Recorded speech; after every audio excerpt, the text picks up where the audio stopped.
TTV அவர்கள் அந்த ஏற்கனவே இவர் அடிப்படை உறுப்பிலிருந்து நீக்கப்பட்டவர். இவர் எங்கள் கட்சி பற்றி பேசுவதற்கு எந்த தகுதியும் அருகதையும் கிடையாது.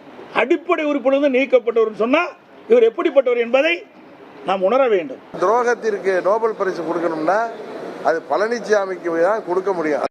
அனைவருக்கும் வணக்கமுங்க. நான் உங்கள் டிசி துரைப்பாண்டியன். அதாவது கீரியும் பாம்புமாக இருந்த நம்ம எடப்பாடி பழனிசாமி அவர்களும் நம்ம டிடிவி தினகரன் அவர்களும் இன்று இது ஒரு பங்காளிகள் சண்டை அப்படி என்று ஒன்று சேர்ந்து விட்டார்கள். பாராட்டுக்கள், வாழ்த்துக்கள். இந்த கூட்டணியால தமிழ்நாடு 2026 சட்டமன்ற தேர்தல்ல திமுகவுக்கு இது பலமா இல்லை பலவீனமா என்பதை பத்தி தான் இந்த வீடியோல பார்க்க போறோம். இதை பார்ப்பதற்கு முன்னாடி நம்ம சேனலை சப்ஸ்கிரைப் செய்யாதவர்கள் சப்ஸ்கிரைப் செய்து வைத்துக் கொள்ளுங்கள். இப்ப நம்ம வீடியோக்குள்ள பாஜகவுடைய அந்த மாநாட்டை பார்த்தேன். கூட்டணியோட எல்லாரும் கை தூக்கினார்கள், வாழ்த்துக்கள். இப்போ அமமுக என்கின்ற கட்சி அம்மா மக்கள் முன்னேற்ற கழகம் அப்படிங்கிற கட்சி. இந்த கட்சியில இன்றைக்கு மாணிக்கராஜா அவர்கள் அந்த கட்சியினுடைய கல் தூண். அவர் இன்னைக்கு இல்ல, திமுகவுக்கு போய்விட்டார். இப்ப இந்த கூட்டணியால தேர்தல்ல களத்துல பிரச்சாரத்துக்கு போகும்போது உண்மையிலேயே அந்த கூட்டணி கட்சிகளுக்கு ஆதரவை திரட்டுவார்களா?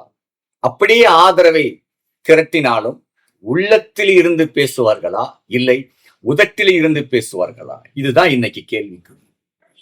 ஏன்னா அந்தந்த கட்சி அதிகமான சீட்டுகளில் வெற்றி பெற வேண்டும் அப்படின்னு தான் எல்லாருமே குறிப்பா இருப்பாங்க. இன்னைக்கு அதிமுக ஒரு 50 இடங்கள்ல போட்டி இட்டுச்சுன்னா 40 இடத்திலாவது வெல்ல வேண்டும் அப்படின்னு அது மேலதான் ஒரு குறிக்கோளா இருப்பாங்க. அதே மாதிரிதான் அமமுகவும். நம்மளை விட அதிமுக எடப்பாடி பழனிசாமி கட்சி அதிக இடங்களில் வெற்றி பெற்று விடக்கூடாது. அப்படி வெற்றி பெற்றால் அவங்களுக்கு தான் பலமா இருக்கும் அப்படிங்கிற ஒரு எண்ணம் கண்டிப்பாக தொண்டர்கள் மத்தியிலே தோன்றும். அதே மாதிரி பாஜக என்ன நினைக்கும் தெரியுங்களா? இவங்க எல்லாத்தையும் சாப்பிட்டுட்டு போயிடும். 2 பேர்களுக்குமே இடங்கள் கிடைக்க கூடாது. ஏன்னா ஆட்சி பாஜக அமரப்போவது இல்லை, அது கன்ஃபார்ம் ஆகி போச்சு தமிழ்நாட்டுல. ஆனா அப்படி இருக்கும்போது 2 பேர்களையும் கதையும் முடிக்க வேண்டும். தமிழ்நாட்டுல பாஜக காலை ஊன வேண்டும். எதிர்கட்சி என்கின்ற அந்த இடத்துல பாஜக உட்கார வேண்டும். இதுதான் பாஜகவுடைய கொள்கை, இப்போதைக்கு இருக்கிற எண்ணம். ஐயா ஓபிஎஸ் உடைய ஆதரவாளர் நம்ம வைத்திலிங்கம் அவர்கள் திமுகவில் போய் சேர்ந்து விட்டார். வைத்திலிங்கம் அவர்கள்லாம் அரசியல்ல ஒரு மிகப்பெரிய ஜாம்பவான். அவர் போனதெல்லாம் அதிமுகவுக்கு ஒரு மிகப்பெரிய இழப்பீடு. அதே மாதிரி இன்னைக்கு ஓபிஎஸ் உடைய ஆதரவாளர்கள்லாம் எங்க போறதுன்னு தவிக்கிறாங்க. அங்கிட்டு போறதா இங்கிட்டு போறதா. சின்னம்மாவுடைய ஆதரவாளர்கள் அவர்களை கட்டையிலை வைத்து தரித்தாலும் அதிமுகவுக்கும் ஓட்டு போட மாட்டாங்க, அமமுகவுக்கும் ஓட்டு போட மாட்டாங்க. அவ்வளவு ஒரு விசுவாசம் உள்ளவர்.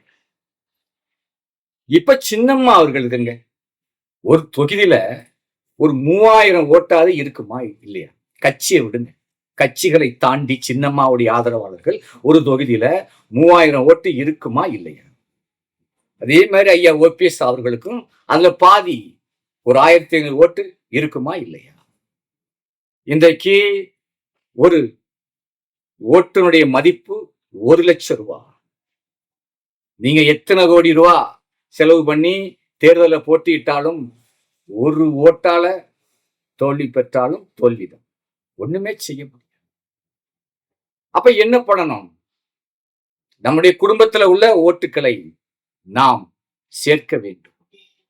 அதை விட்டு விட்டு இன்னொரு கட்சி கூட போய் வாங்க வாங்கன்னு ஓட்டுக்காக கெஞ்சக்கூடாது. இன்றைக்கு பங்காளி சண்டை, குடும்ப சண்டை, நாங்கள் எல்லாம் ஒருதாய் மக்கள் அப்படின்றோம். ஆனா இன்றைக்கு இந்த சின்னம்மா அவர்களும் ஓபிஎஸ் அவர்களும் அதிமுகவுடைய குடும்பத்தை சார்ந்தவர்களா இல்லையா?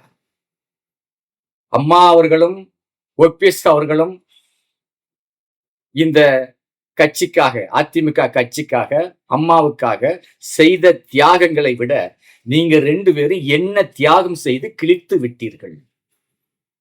இதெல்லாம் பாவம். அம்மாவுடைய ஆத்மா உங்களை சும்மாவே விட. இப்போ இவங்க என்ன பண்ணுவாங்க சொல்லுங்க நீங்க? அங்கிட்டு போறதா இங்கிட்டு போறதான்னு தள்ளாடி நின்று கொண்டிருக்காங்க. நீங்க கையை காட்டுறீங்க. அதாவது தாய் பேச்சை கேட்காத வவ்வால் தலைகீழ பாயும் என்பதை விரைவில் நீங்கள் உணர்வீர்கள். அதே மாதிரி இந்த ஆதரவாளர்கள்லாம் தேவை அப்படி என்று எண்ணினால் திமுகவுக்கு ஓட்டு போடுவாங்க. வேண்டாததுக்கு ஓட்டு போட வேண்டும்னா விஜய்க்கு ஓட்டு போடுவாங்க. இதுதான் ஆகும். ஆக மொத்தத்துல இவர்கள் இருவரையும் சேர்க்காதது அதிமுகவுக்கு ஒரு மிகப்பெரிய பாதிப்பு தான். இதை மக்கள் கேட்பார்களா, கேட்க மாட்டார்கள்?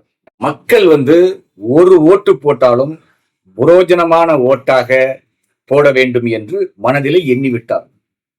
அப்ப அப்படி இருக்கும்போது அதிமுகவுக்கு ஓட்டு போட்டால் நிச்சயமாக ஜெயிச்சால் கூட அங்க ஒரு நாற்காலி சண்டை இருக்கிறது. சண்டை போடுவது அவங்களுக்கு ஒன்றும் புதியது அல்ல, பழகி போனது. இந்த சண்டைக்குள்ள நாம ஏன் காலத்தை வேஸ்ட் பண்ணணும் அப்படி என்று எண்ணிக்கொண்டு மக்கள் இன்னைக்கு நிறைய பேர் இந்த கூட்டணியால திமுகவுக்கு ஆதரவு பெருகி உள்ளது. அதே மாதிரிங்க சமுதாயம், தேவர் சமுதாயம் எடுத்துக்கிட்டீங்கன்னா தலைவர்கள், முக்கியமானவர்கள் எல்லாருமே இன்னைக்கு திமுக தான் இருக்காங்க. நம்ம ஐயா ஸ்ரீதர் பாண்டியார் ஐயா அவர்களாக ஆகட்டும், நம்ம சுரேஷ் தேவர் அவர்களாக ஆகட்டும், நம்ம ஏஎம் மூர்த்தி தேவர் அவர்களாக ஆகட்டும், இன்னும் கருணாஸ் தேவர் அவர்களாக ஆகட்டும், இதுபோல நிறைய அமைப்புகள் இன்றைக்கு திமுகவுக்கு தான் ஆதரவு கொடுக்கின்றார்.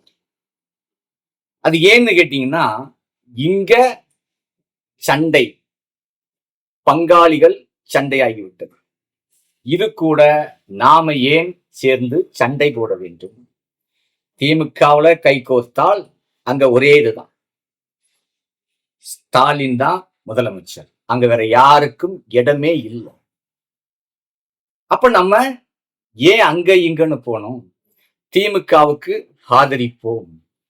இன்றைக்கு பேசலாம், திமுக ஆட்சி அப்படி இருக்கு இப்படி இருக்குன்னு எல்லாரும் ஏகப்பட்ட கதைகளை பேசலாம். ஆனால் மக்கள் மத்தியில கொள்கையோட, ஒரே கோட்பாடோட, ஒரே எண்ணத்தோட இருந்து கொண்டிருப்பது இன்னைக்கு திமுக. அதனால இந்த 2026 சட்டமன்ற தேர்தல்ல இதற்கு முன்னாடி கருத்து கணிப்பு வேற மாதிரி இருந்துச்சு. திமுக வருமா வராதா என்று.